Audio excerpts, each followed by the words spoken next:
সেই বিষয়টি নিয়ে আমরা সন্দিহান, যেহেতু আমাদের সাথে যে আলোচনাটি হয়েছে সেনাবাহিনীর ঊর্ধ্বতন কর্তৃপক্ষ কর্তৃক, সেটি হচ্ছে আমরা মনে করছি সেটি রাজনৈতিক বিষয়ে হচ্ছে হস্তক্ষেপ করা। রাজনীতিবিদরাই নির্ধারণ করবে রাজনীতির ঘটনা প্রবাহ বা চলমান যা কিছু পরবর্তী রাজনীতি কোন দিকে যাবে সেটি রাজনীতিবিদ। তো সেই জন্য আমরা সন্দিহান বলেই হচ্ছে আজকে গতকাল আমার স্টেটমেন্ট দিতে হয়েছে। আর যেটি বলেছেন যে 5 আগস্টের পরে আমাদের ফরমাল আমাদের সাথে সেনাবাহিনীর বিভিন্ন জায়গায় বিভিন্ন প্রোগ্রামে আমাদের দেখা সাক্ষাৎ হয়েছে। আর 11 তারিখের যে মিটিং সেটি প্রেক্ষাপট ভিন্ন ছিল। সেখানে অপর প্রান্তে ঊর্ধ্বতন কর্তৃপক্ষ উপস্থিত ছিল এবং সেখানে আমার স্ট্যাটাসে আমি ডিসক্লোজ করেছি।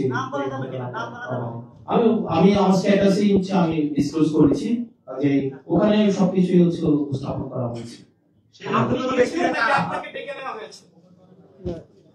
সেখানে বিষয়টি হচ্ছে যে আমরা এই বিষয়ে আলোচনা বিভিন্ন ল এন্ড অর্ডার, আপনারা জানেন যে বর্তমানে ম্যাজিস্ট্রেসি পাওয়ার দেওয়া হয়েছে সেনাবাহিনীকে। ল এন্ড অর্ডার সিচুয়েশন নিয়ে আমাদের মধ্যে অনেক প্রশ্ন রয়েছে। তো এইসব বিষয়গুলো নিয়ে কথা বলার জন্য হচ্ছে আমাদেরকে আহ্বান জানানো হয়েছিল। এবং কিছুদিন আগে আপনারা সেনাপ্রধানের একটা বক্তব্য দেখেছেন, যে বক্তব্যকে আমি ব্যক্তিগতভাবে বা আমরা অনেকেই দেশের মধ্যে এটা নিয়ে কথা হয়েছে যে এটাকে রাজনৈতিক পরিমণ্ডলে অসমীচীন হিসাবে ধরা হয়েছে। যে অন্তর্বর্তীকালীন সরকার প্রধানকে যেভাবে অ্যাড্রেস করা হয়েছে, যেভাবে অন্তর্বর্তী যে ইনক্লুসিভ যে নির্বাচনের দিকে নির্বাচনে ইঙ্গিত করা হয়েছে আওয়ামী লীগ সহ। তো সার্বিক বিষয়ে যখন আলোচনার কথা বলা হয়েছে তখন গিয়েছিলাম, তো এই বিষয়গুলো আলোচনা করা হয়েছে। আমার স্ট্যাটাসে সব বিষয় হচ্ছে একদম মানে স্ট্রেইট ফরওয়ার্ড, সেখানে হচ্ছে স্পষ্ট করা আছে। আর এখানে যেটা বলছেন যে আমি একটু নিরাপত্তার ঝুঁকি অনুভব করছি কিনা, দেখেন 5 আগস্টের পূর্বে আমরা জনগণকে ছাত্র নাগরিকদের সাথে নিয়ে হচ্ছে আমরা আন্দোলন করেছি। বেশিরভাগ বিরোধী একতরফা একটা শক্তি ছিল, এজেন্সি ছিল, রাষ্ট্রপক্ষ আমাদের বিরুদ্ধে ছিল। তো তখন আমাদের লড়াই তো আমরা বারবার বলছি আমাদের লড়াই এখন অব্যাহত রয়েছে। সুতরাং এই বিষয়গুলোকে আমরা যতক্ষণ পর্যন্ত ছাত্র নাগরিক আমি এই ফেসিবাদ বিরোধী ক্রিয়াশীল রাজনৈতিক দলগুলো ঐক্যবদ্ধ রয়েছি ততক্ষণ পর্যন্ত আমি কোনো নিরাপত্তার ঝুঁকি বা এইসব আমি বোধ করছি না। ধন্যবাদ।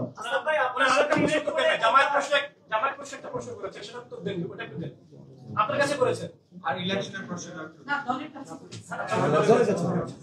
হাসান ভাই আপনার প্রশ্নের একটু জিজ্ঞাসা করতে হয়, আপনাকে সেনাবাহিনী যেভাবে বলেছে, সেনাবাহিনী এরকম কিছু বলেছে যে শেখ হাসিনাকে তারা কমিটেড, যে শেখ হাসিনাকে ফেরত যেভাবে দিয়েছে পাঠিয়েছে সেভাবে তারা আবার ফেরত আসবে বাংলাদেশে 6 মাস পরে বা পলিটিক্যাল স্টেবিলিটির পরে।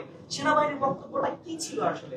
সেনাবাহিনীর বক্তব্য আমি তো সেখানে হচ্ছে আমি মানে আমার ডিরেক্ট স্পিচ সেখানে কোটেশন দেওয়া আছে, তো ডিসকাস করা হয়েছে স্পিচ আছে যেখানে যে আমাদের কনভারসেশনটা কি হয়েছে, ও পাশ থেকে কি আসছে, আমাদের পাশ থেকে কি হয়েছে। সেনাবাহিনী কি কমিটেড কিনা শেখ হাসিনার কাছে যে সেটা ওই পক্ষ মানে অপর পক্ষ বলতে পারবে।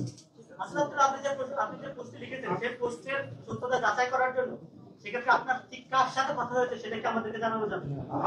আপনারা হচ্ছে আমি তো ওখানে ক্যান্টনমেন্ট উল্লেখ করেছি, তো আপনারা কথা বলতে পারেন সেখানে।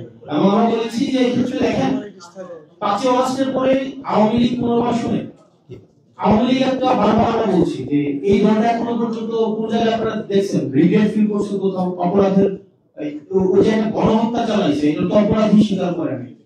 তো আমরা আমাদের জায়গা থেকে স্পষ্ট করতে চাই আওয়ামী লীগের আগে বিচার নিশ্চিত করতে হবে, তাকে দল হিসেবে বিচার নিশ্চিত করতে হবে, অপরাধ স্বীকার করতে হবে, তারপর অন্য কোনো আলোচনা হইতে পারে। এর আগে কোনো ধরনের আলোচনা হইতে পারে না, ইম্পসিবল। আমরা বলেছি যে 5 আগস্টের পরে আওয়ামী লীগের নাম পুনরাবৃত্তি করছি। 5 আগস্ট পরে আওয়ামী লীগের নাম, মার্কা এবং আদর্শ এই তিনটাই হচ্ছে অপ্রাসঙ্গিক। এখন এটাকে যদি মানে বিদেশি ষড়যন্ত্র অথবা দেশীয় কোনো ষড়যন্ত্র বা এজেন্সি থেকে কোনো ধরনের এখানে অপচেষ্টা চালানো হয়, সেক্ষেত্রে আমরা সাধারণ মানুষের কাছে কমিটেড, আমরা ছাত্র নাগরিকের কাছে কমিটেড। আমরা নির্যাতিত, নিপীড়িত, বঞ্চিত, গুম, খুন, হত্যা শিকার যারা গত দীর্ঘ 1.5 দশকের বেশি সময় ধরে হয়েছে, রাজনৈতিকভাবে নির্যাতিত যেই ক্রিয়াশীল রাজনৈতিক দলগুলো হয়েছে, আমরা তাদের কাছে কমিটেড। কোন এজেন্সি, কোন বিদেশি কোন হচ্ছে কোন কর্তৃপক্ষ কারো কাছে আমরা committed. Thank you. Listen, I have a